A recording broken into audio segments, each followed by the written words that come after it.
Have the next panel. I hope you had a good lunch break. You're all like full in the stomachs and happy. As everybody, maybe everybody can come in. Maybe you can inform that we continue with the next panel. And it has to do with the situation here in El Salvador. El Salvador is the first country in the world that has accepted Bitcoin as legal tender, as we all know. But of course, it will not be the last one. I think all the other countries are now considering, discussing. But if they all come and adopt Bitcoin as legal tender, we might have a little scaling issue. So we will discuss this in our next panel. What's the necessary infrastructure for adopting Bitcoin as legal tender for the whole planet? Yeah, what's the infrastructure for the hyper-Bitcoinization that needs to happen? So I welcome Stefan Livera. He will moderate the panel. Thank you. Stefan, welcome. Thank My you. panel partner from yesterday. And you will announce the panelists, right? Of course, I you know will. them much Thank better. you. Okay, Yes. enjoy. Big All right. round of applause for the Hi, everyone. Stefan and the panelists. Here they are.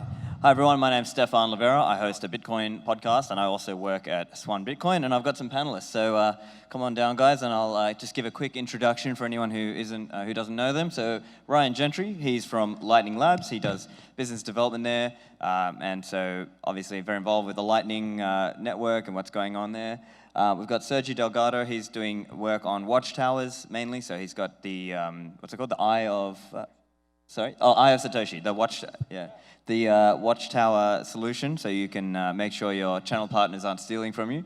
And we've got Sergey Kotliar from Bitrefill, so offering a lot of Lightning services. You can buy vouchers, you can buy a channel, you can pay your bills with him at Bitrefill. And we've got Joao from OpenNode. So OpenNode, you can take Lightning payments, and so they're a Lightning payment processor. So today, we're talking about what's needed in terms of infrastructure for growth and adoption of Bitcoin as legal tender. So let's start with, what does everyone on the panel think are some of the big constraints? Like, is it having internet connectivity? Is it education? What do you think? Let's start with you, Ryan.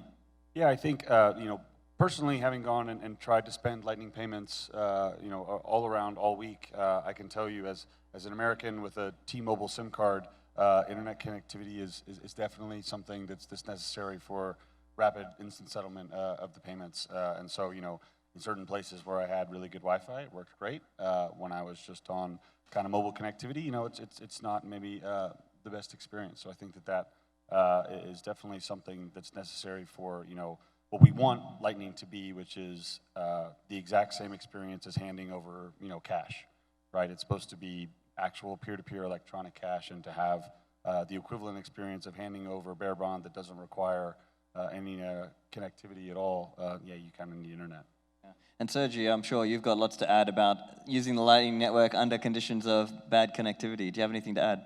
Yeah, I actually agree with Ryan. I think that connectivity is one of the first things that may be an issue here, especially if you come from abroad, you don't have a SIM card that may work here. The first time you want to pay with Lightning or pay with Bitcoin, it's like, okay, I have to get the credit card, the SIM card, but I want to pay with Lightning, but I cannot because I don't have connectivity, right? So that happened to us actually when we came here a week ago or so, and we ended up getting a hotspot from the person who was selling us the SIM card, and then we were able to use that to pay with Lightning Network, right?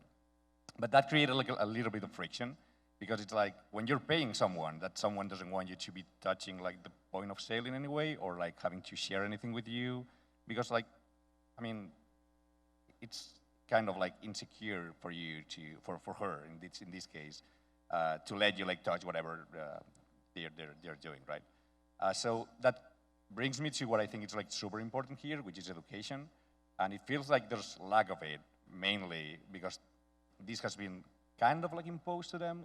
It was kind of rushed. So even though I think it's amazing, education comes first. So if it couldn't come first, I think we should push it through. Yeah, I would continue on that track. The biggest challenge is, look, 80% or so here don't have a credit card.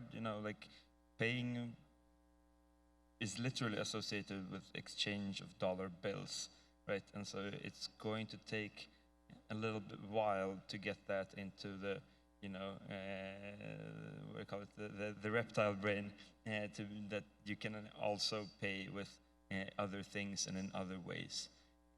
I would say that from our conversations with my colleague Mauro there, and we've been talking to taxi drivers a lot. It seems like most of them have Bitcoin wallet. They are ready, prepared to use it.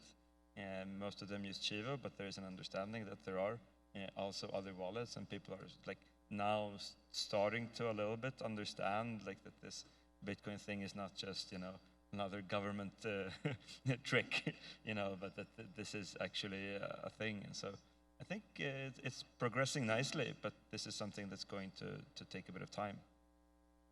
Yeah, I would add, obviously, the education is the key. We know things were done a little bit pretty fast, but they probably were done fast for a reason. Before someone can intervene and stop the experiment, just keep that in mind, I guess. I think that's my opinion on that. I would add from someone that is more on, you know, the business side, not the people side. From an infrastructure perspective, what would be a good improvement is actually the relationships with the banks here, because, you know, this is a transition phase. No one is gonna, from one day to the other, use 100% in Bitcoin, live on a Bitcoin standard. Specifically, like, you know, the big players still need to have the dollars. And if you're trying to push, you know, this experiment in the country, you gotta help the support of the whole ecosystem, let's say the legacy finance, to reach the Bitcoin to USD. So I think that's something that is also lacking here, and it's difficult to get. Yeah. And that's a fair point, because when you're new to Bitcoin, now people who are long-time Bitcoin people might be totally comfortable being all in Bitcoin, but people who are new are not so. So that necessitates, as you're saying, Joao, the use of, well, some of the fiat banking infrastructure, or potentially use of things like stablecoins, Tether, and so on. So what's needed then? Do you see that as like a software thing? Do you think the software wallets need to support that, or do you think that's a people thing? Like the banks need to be brought along on the journey of actually letting somebody switch back and forth, Bitcoin to USD, as an example? Yeah. Oh, you want to go ahead? I was just going to say, you know, I think the race here is which can we get quicker? The banks to get comfortable with the Bitcoin protocol, or the Bitcoin protocol to allow, like, you know, stable value transfer over Lightning, right? Which are faster, the core devs or the banks? And, you know, in general, I think betting on software has been a good bet in terms of speed, you know, for the last 30 years or something. So I do think, you know, one story that always resonated with me was the folks in El Zante, when they were using the Bitcoin Beach people noticed that once Strike came to town, whereas in Bitcoin Beach, your funds are denominated in sats, in Bitcoin. If you move funds over to Strike, you're denominated in dollars. And so they just noticed that there was this, you know, grassroots behavior, self-educating flow, where when the price started going down in Bitcoin terms, people would move their value from Bitcoin Beach over to Strike and, like, hedge their risk, right? Which is pretty sophisticated financial thinking for, you know, a place that, you know, is not very well known for sophisticated financial thinking. And so I thought that was very interesting, and giving more tools, you know, building in the software to do that natively, you know, with as little trust as possible, I think is really big for the adoption of Bitcoin, the protocol, in emerging markets, you know, allowing people within the safety and security of the protocol to have not just 100% Bitcoin exposure. From somewhere that kind of already has that software in other countries, I feel like the problem here is not really the software. It's more the relationship with these, you know, entities. There's definitely a gateway, and I can give you a very simple example. Only Shiva wallet accepts Shiva dollars, and you cannot accept Shiva dollars in any other wallet. So it's like a closed garden, you know. So if at some point they open that garden, I could see, you know, maybe this experiment could be way more successful and way quickly, because you're opening the legacy finance system to these new players and companies, either they're local or not, to be able to tap into it. And, you know, the transition, I would say, would be way more smoother than having to have two wallets and move funds to another wallet because one has dollars and the other has sats. One, you can have everything in the same experience. Or is that an opportunity for a business? I mean, some businesses might offer you to hold some kind of balance where it's kind of a Bitcoin native thing. Probably as an example, I think Bitrefill, you can hold some of a USD balance as well. So maybe that's like a business thing as well. But I think I agree with you. It's very much a people aspect. It is a business, but they need to get you access to the network to make that possible, and that is the problem. Yeah, I mean, look, I mean, it's the Chivo thing and the Bitcoin thing here is a government project, and I'm guessing, you know, in every country of the world, governments are usually not at the forefront of pushing tech. So there are these things. I hope, expect that these are kinks that will be worked out. Probably, I can imagine that, you know, all of the thousands of people that work with this stuff on a governmental level, not everybody has like a deep understanding and appreciation of, you know, the open network as a thing, right? And they're more used to like, hey, you know, closed garden, keep things with us. And that's a bit of an attitude that, you know, will need to be worked out. And right now we're in this chaotic period where there is lots of stuff and things haven't really crystallized yet. You know, it's not clear if the government is going to be, the Chivo thing is going to be open or closed. If they choose to go closed, then there will be the birth of an alternative ecosystem that is open on the outside and different gateway points, or they choose to be fully open and fix the things that Joao was just mentioning. Yeah, I think personally, I don't think they did this by design, you know. That was not their intention. It was everything just happened too fast and you can just open like immediately. That's what I want to believe in, but only time will tell. Yeah, I actually do agree with that. And picking up on something that Sergey said during Adoptive Bitcoin the other day, I think we should listen way more. So it's like, it's not about what we know, it's about what we can learn from the experience of being here. And I mean, coming from like a non-UX UI dev, I mean, I'm a developer, right? But more of a back-end developer. I normally don't care that much about UX, UI, it's not what I do.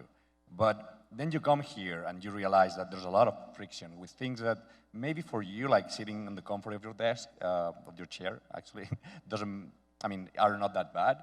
But one thing that we realized here was that, for example, the denomination of like sats and dollars and stuff like that, right? You cannot just decide to remove the dollar from your app. I mean, you can do it, but then you come to a country like this where they are using both, and then you have to pay something, and the bill comes in dollars, but your app is in sats. So now, what do you need? Like another app to perform like the conversion between sats and dollars? That doesn't make any sense. Then if someone from here is using that app, that wallet, they have like instant friction with that. They're not going to use it, right? So it feels like with Chivo is the exact same thing. If they listen to the people, if they actually like use the feedback they are giving them to improve, then it's completely fine. If they don't, I guess they will get out of the equation at some point. I think it is, like, I mean, we should be also mindful that it is improving rapidly. You know, it's been, 2 months now since September 7th? Like, you know, even in startup times, you know, it's not that long. And like, given that it's a governmental project, it's moving pretty fast. You know, I shared the figures from Bitrefill on the Adopting conference about like successful payments, and that percentage was quite low in the first days, and now it's back up to that the Chivo wallet is successful just as much as any other wallet. So things are improving, you know, and things are being fixed, and you know, like we have a thing at Bitrefill where like an old attitude that like if people complain, that means that at least they're using it and they want to use it, and the complaints will contain the specific feedback that you need to fix, right? And it's unusual for governments to operate in that manner, but I think that is what is happening here, and it's great that people are complaining. That means they want to use it, and I have a full hope and confidence that the Chivo team will fix all of these issues and a lot more. Yeah, just one thing I want to add to that is, you know, prior to Bitcoin 2021, the Lightning Labs team had very big plans for what we wanted to do this summer on the protocol level, and then the announcement happened, and like all of those plans were scrapped, and we were like, oh crap, we need to support every company, every company that's doing Lightning stuff in El Salvador, like their priority #1. right? And it has just been amazingly encouraging to see the ecosystem, of companies, 2, 3 of which we have up here, the Ebex Mercado guys, there's a bunch of other startups that are doing the Moon Wallet guys, everything that's happening in the Lightning ecosystem. There's probably upwards of 20 companies doing things in El Salvador. Watching everybody come together and continue to improve their offering, continue to iterate with the locals, continue to listen to customer feedback, and just level up the network as a whole has just been incredibly inspiring. And it does continue. I know on Wednesday, my teammate Leo was telling us, he's like, yeah, I got here Thursday of last week. I've gone to McDonald's, every day, sometimes multiple times a day. And he's like, the McDonald's, they are tweaking and iterating on the UX every single day, sometimes multiple times per day, based on feedback and based on, the Bitcoiners who are coming down and being like, wow, this is confusing, this is kind of a best practice. So I think the rate of growth and the rate of improvement down here is really encouraging. And I think, watching the Bitcoin community and the Lightning community come together to make sure that this experiment succeeds has been really inspiring. Yeah, that's really cool. And I want to add something there, because probably everyone up here would all agree with this idea of Bitcoin as this open network. But perhaps people who are new to Bitcoin might not see that, or they might not see why that's important. What's the benefit? So if you guys could just, in your own words, I guess Ryan, you already explained, so maybe we'll start with you, Sergi. What's the benefit of having this open network that's interoperable? What's the benefit of that? I guess the main thing it's supposed to be that it's not controlled by anyone, right? So even if what Bukele is trying to do doesn't work out, someone can come later on, pick up on that, and that doesn't matter, right? It's your own money, you control it. No government, no bank can do anything about it. Even if you go outside El Salvador, that money makes sense. You can use it. I mean, they are using dollars too, right? But if we think about a future where Bitcoin actually flips the dollar, then that would be amazing. I mean, I would say it's the freedom to have an option, If you have just fiat currency in a country, you volunteer yourself to a currency that is controlled, managed by a certain group of people, a body. Bitcoin allows you to go out of that bubble, whether you want it or not. It's up to you to decide. And you go back. It goes back against the wallets, for instance. When we're saying, oh, it needs to be a totally open network, it doesn't need to be like that. We know not all the wallets are perfect. Shiba is not perfect, but the fact people are able to use another wallet and still pay the stuff, I think that's what's important. That everything is interoperable. So when we say open network, we mean that even if we had these little gardens here and there, they communicate with each other. At the end of the day, that's what Bitcoin is.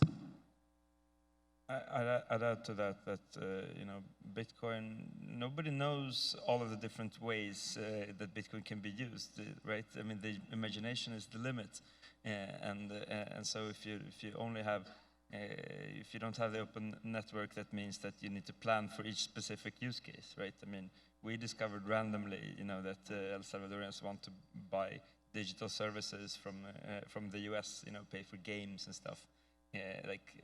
That's not something that could have been planned for. It was just something that, hey, some kids were clicking around, found this is great, and it spread virally. And there is probably thousands more of things that people would want to do that we don't yet know about and even can imagine. It's always, the certain things that we discuss when, El Salvador and remittances and all of that stuff, and we can try to plan for that. But there's 100 things of financial integration with the world that we haven't even started dreaming about yet, and I think that stuff is very exciting. The only thing that I'll add to that, I think Jack Mallers actually states, he says this very well, where he's like, the best thing about building on an open protocol and an open network is that, Chivo and the President Bukele's team, they can leverage the best developers in the world, improving their software stack for them, right? You don't have to build everything yourself, to Sergey's point, right? There is everybody working together collectively on this one project to level it up for everybody. And so you only have to focus on your niche, but you will get the benefits of all of these, hundreds to thousands of other businesses trying to, and again, the best developers on the planet, not not very many of whom live, in this country, right? You get to leverage all of their benefits because they're building on the same stack that you are. And to add to that, like this is very unusual in the fintech world, where one is used only to close networks and lines. In the remittance world, they talk about corridors. You want to send money from the US to El Salvador or what have you. But like the fact that with Bitcoin, it's enough to do one side of that, right? It's like, okay, we plug in buying stuff in El Salvador to Bitcoin, and somebody else plugs in a wallet, somebody plugs in American money, or somebody plugs in all kinds of stuff that we can't imagine yet. And it doesn't need to be that you need to control both sides, which used to be the standard and still is.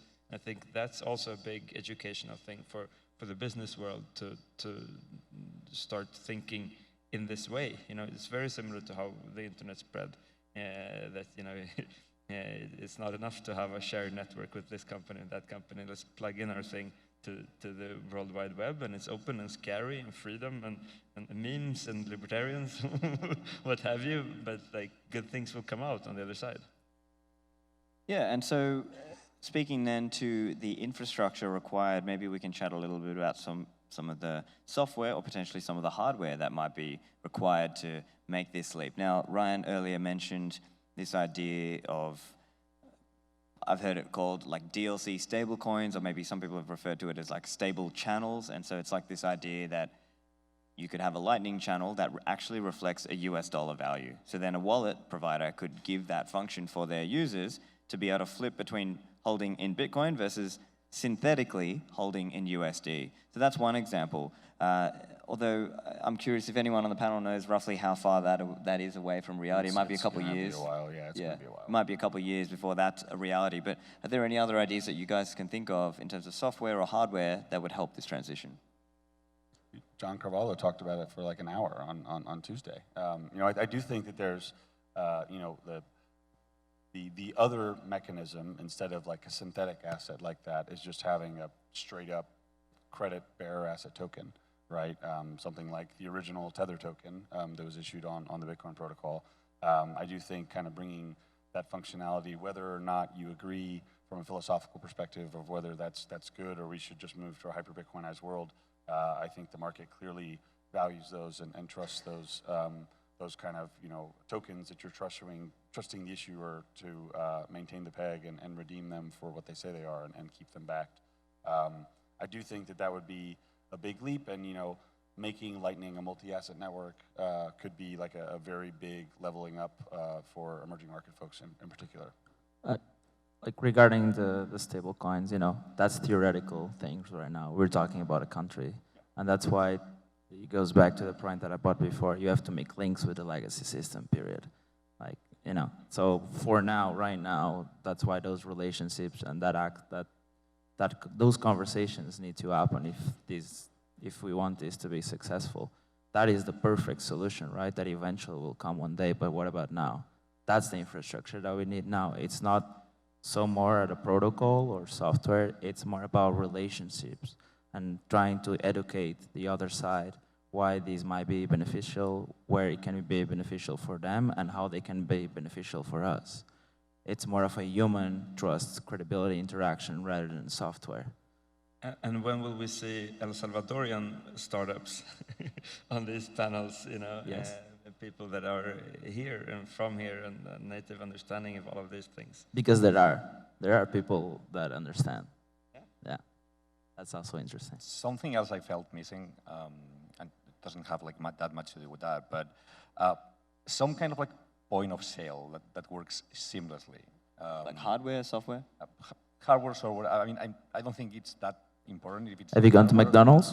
I have. But what I mean is that for locals to do local stuff, right? Like big chains normally like have this way ahead of like, well, yeah, you got me.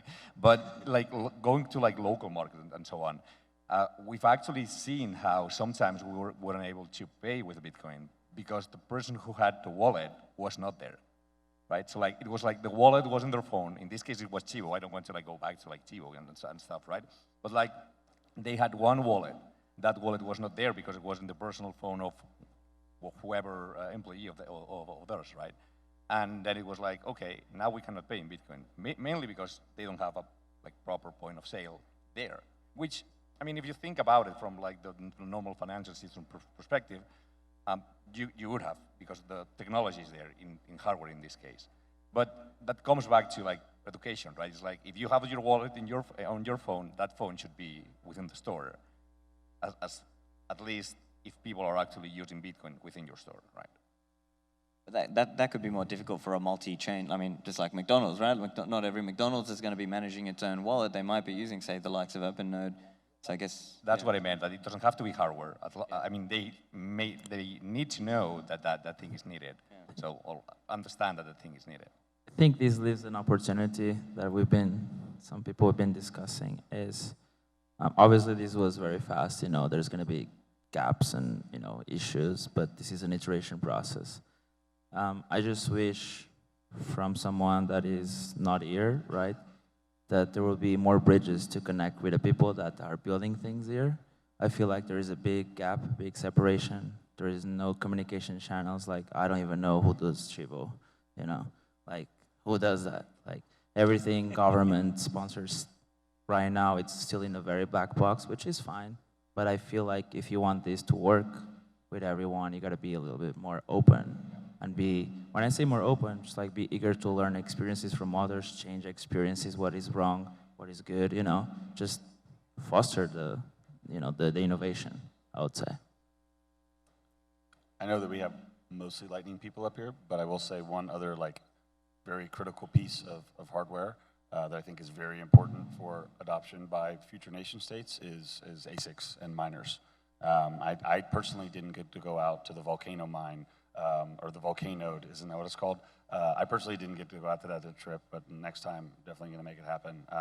I think the impact of mining and bringing the Bitcoin network into the power grid and into the energy ecosystem of energy, you can't overestimate how important that is. That's just hugely important, and getting nation states to understand that they can put Bitcoin on their balance sheet, not by having to buy it on the open market, but just by using their existing energy infrastructure to buy it with their electricity they're generating that's enormous. That's maybe the whole ball game, to be honest. Yeah, so maybe we've been coming at it the wrong perspective. Maybe that's also the angle, the mining angle. So certainly. Okay, we've only got a couple minutes left, so maybe if each of you thought, okay, if there was one thing that you could fix from an education point of view, maybe if there was one thing that every person could learn about Bitcoin and Lightning, what would you hope they knew? Anyone? I think the most important thing to understand is that Bitcoin. The whole point of Bitcoin is that it doesn't matter which app you use. The protocol is interoperable, and you can take your money with you, from wherever, and you can pay between apps, and that they are supposed to interoperate. So the Bitcoin experience, as we're seeing, we've heard a lot of folks who've thought of Bitcoin as synonymous with Chivo, and so it gets politicized that way. But Bitcoin is apolitical, right? It's freedom money. It's open to anybody. There is no one entity that controls it. So if you don't like the particular implementation, there are tons and tons and tons of options out there. As Joao said very well earlier, the point is interoperability. What Ryan said. I'll just say, I don't think education should come from the top down.